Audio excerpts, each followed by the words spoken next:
नमस्कार, मी पंजाब टक. आज आहे 24 मे 2025. सर्वप्रथम शेतकऱ्यांना सांगू इच्छितो की 30 मे पर्यंत असाच पाऊस पडणार आहे. आणि मी आहे आमच्या शेलू तालुक्यातील दुधना धरणावर आहे. आणि या ठिकाणाहून सर्व शेतकऱ्याला अंदाज देणार आहे. तर हे आहे दुधना धरण, आमच्या शेलू तालुक्यातलं दुधना धरण आहे. आणि या ठिकाणून माझ्या महाराष्ट्रातल्या शेतकऱ्याला अंदाज देणार आहे की राज्यामध्ये 30 तारखेपर्यंत असाच भाग बदलत पाऊस पडणार आहे, म्हणून हा अंदाज लक्षात येतात.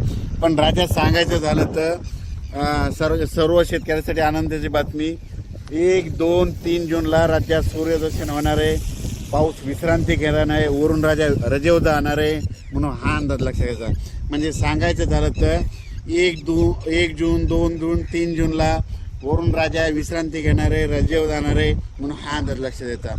माझी सर्व शेतकऱ्याला विनंती आहे की 1, 2, 3 जूनच्या नंतर ऊन पाडल्याच्या नंतर तुम्ही काय करा, तुम्ही संपूर्ण शेताची कामे आटपून घ्या. कारण की त्यावेळेस उघाड पडणार आहे.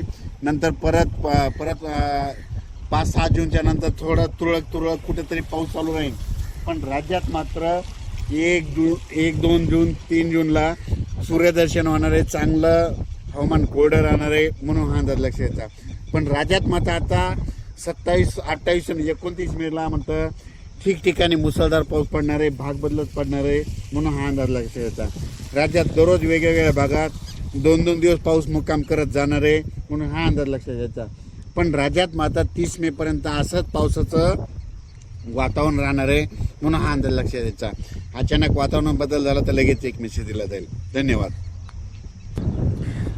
हे पाहू शकता, हे आमचं दुधना धरण आहे.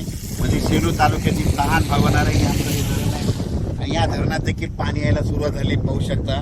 पण राज्यात मात्र सर्व शेतकऱ्यांसाठी आनंदाची बातमी, 1 जून, 2 जून, 3 जूनला सूर्यदर्शन होणार आहे, म्हणून हा अंदाज लक्षात यायचा. म्हणजे वरून राजा विश्रांती घेणार आहे, शेतकऱ्याला कामं करण्यासाठी विश्रांती घेणार आहे, म्हणून सर्व शेतकऱ्यांनी हा अंदाज लक्षात येत आहे. मी आहे जालन्याकडे जात आहे आणि परतूर मार्गे जात असल्यामुळं या दुधना